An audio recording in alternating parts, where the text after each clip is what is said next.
One really hard but ultimately positive part of healing your past trauma is when the friends who used to be a great match for you just don't fit anymore because you're changing. Now, some people don't want you to change, and some are okay with it, but the way that they're dysfunctional will gradually start to be more visible to you as you heal your own dysfunction. And it's easy to think on any given day that, you're all healed now, and maybe even you would look down on people who are still stuck in their trauma-driven behaviors. It's okay to set your boundaries on behaviors you don't want in your life anymore, but I want to show you a middle ground between codependently hanging out with people who are still dysfunctional, even though they drag you down, and on the other hand, treating them like they're, evil or, treating them with contempt. There's a place for them in your life, but with boundaries. So this often happens when people have begun to emerge from trauma-driven living, but they haven't yet learned to set boundaries. Totally normal phase of healing. So my letter today is from someone I'll call Riley, and she writes, "Hello, Anna. Thank you for all you do for so many people. I just broke off a 4-year friendship with a friend who goes into a rage. I ended contact with her 2 years ago and resumed contact with her a year ago, assuming that we both had grown in our recovery." All right, I'm circling things with my pink pencil here today, and I'm going to come back to some of this. Let's just read through Riley's letter and I can see what's going on and then see if I can help. "What precipitated the final breakup was her raging at me and cursing at me because I had refused to pay the valet for her car. She threatened to make me get out of her car and cursed at me. I knew there was no point in arguing with her in the state she was in, so I sat silently along the way, said a terse goodbye, then got out, got into my car, and left. I texted her that night to tell her that I wanted to end the relationship and then blocked her phone number. We still have a recovery meeting in common. At this point, I want nothing to do with her. I want nothing else to do with her. If I were to see her at the meeting, I don't even want to acknowledge her presence, not to punish her, but to show myself enough respect that I decide who has a place in my life. Would you say hello to such a person? I won't leave that meeting as I have a leadership role and a sponsee with whom I support, but I don't feel any need to engage with this former friend either verbally or via technology. Please offer your thoughts if you're willing." Thank you, Riley.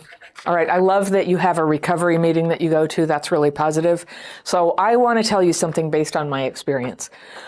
I know how it is when you are actively working on your healing, which you are. You're going to go through changes. But when you're in a recovery meeting, by its nature, everyone in that meeting has problems. So I think there's this expectation sometimes when people get into a 12-step program or something, they go, "Oh my gosh, there was this guy, he hit on me. What a terrible program." Hey, people go to these meetings because they are struggling. So a person needs to have boundaries at meetings, and often when you first get there, you don't have boundaries and you don't have a red flag detector. So I see what happened here. You got there, and in your earlier phase of recovery, you became friends with somebody who would rage at you. And probably there's something in your past and your programming that made you think, "Oh, that's okay, I can put up with raging." And you just got to a point in your healing when you're like, "No, I cannot put up with people raging at me. I don't want to do it anymore." And you set a boundary, so that's good. You got out of the car, you ended the relationship, great. So here's the thing, you are seeing each other in meetings now, and you even have somebody you sponsor who is seeing how you act. So I don't know about you, but there's a pretty big emphasis in 12-step recovery on dealing with resentment. So when you continue to see a friend who really made you angry, you didn't like how she treated you, it doesn't really have anything to do with respect. I get that it feels like self-respect to give her the silent treatment, but the silent treatment, there's a middle ground here. Let me just tell you what it is. I've had plenty of people, burn me, and there was somebody I sponsored once who she spread all these nasty rumors about me. It affected my reputation with people. I was really offended. I ran into her not that long ago, and she's like, "Hey, how's it going?" And I was just like, "It's going all right." And I heard that she told people that we were all patched up. And it's not patched up. She never acknowledged what she did. And, it's still, I still feel like, ooh, danger person, don't let this person into your life. But I'm totally polite. I'm totally polite to everybody I see in a meeting, because a meeting is a place where everybody needs to be there for their healing.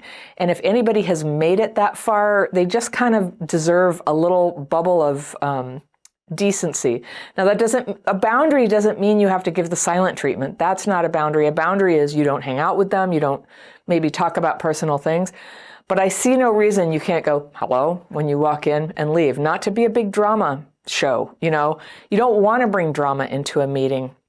You don't want to model behavior that you punish people who are in a 12-step meeting because they still have very, very common symptoms of things that go along with 12-step problems. I don't know what your fellowship is here, but whether it's AA or Al-Anon or something, yeah, people fly into a rage. That's why they're there. So I encourage you to focus on your recovery, work with your sponsor to deal with your resentment about this and with your sense that you don't have adequate ways of protecting yourself from treatment like this. You do. You have your awakened mind so that you don't get into friendships like that anymore. You don't have to anymore.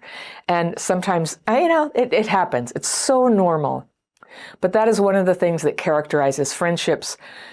It's a terrific thing. I know when I got into recovery, I was so grateful to have a group full of people and instant friends and people I could hang out with. And I went through these growing pains where, sometimes people, they would be really nice and then all of a sudden they would blow up or they would, just be gossipy or blamey. It didn't happen very often. I mean, the ratio of difficulty with people compared to all the great things I got out of it was small. But I remember my sponsor told me, it's like, hey, this is 12-step recovery. This is why people come. And I guess I had a fantasy. I had this idealization that everybody there was all recovered now and they had scooped me up. But actually, within a not that long amount of a time, I became one of the people who was supporting other people. And I always, always tried to be polite and, civil to everybody. Weird stuff happens, right? I had somebody in a meeting once, she came in and was very disruptive. She started interrupting everything that was said and demanding that she have the floor for all this resentment she had. And I spoke up and I said, hey, you have to raise your hand like everybody else. And a lot of people were really angry that I said that, but that's what I thought was the right thing. You don't get to just go in and start interrupting the whole thing and somebody will speak up with you. That's just sane. So just as an example, boundaries, you're allowed to have boundaries. You're allowed to tell people to stop. You're allowed to get out of the car. You're allowed to block contact, but I just would not give the silent treatment in the context of a recovery meeting. You don't need to. If you are fearful that gives her the idea that she can come and attack you, it's not so. You have a boundary. And I think what you said is, I won't leave the meeting, but I don't feel the need to engage. Oh, that's what it is. I don't want to acknowledge her presence, not to punish her. I'm sorry, it is punishment. It is. But to show myself enough respect that I decide who has a place in my life. I want you to respect yourself, and I want you to decide who has a place in your life. And giving somebody the silent treatment changes nothing about your difficulty with those boundaries. Your continued recovery always is going to depend on facing and getting free from the resentful ways that you've tried to protect yourself from difficult people. You're just like us, you're just like everybody. It's normal, but as you recover, terrible treatment, silent treatment, that sort of thing, it's not necessary for you to have boundaries. I hope that helps. If you love this topic, I have a video, very similar issue, different situation, and it's called Can You Keep Old Friends in Your Life After You Heal? And I've got that video right here, and I'll see you very soon.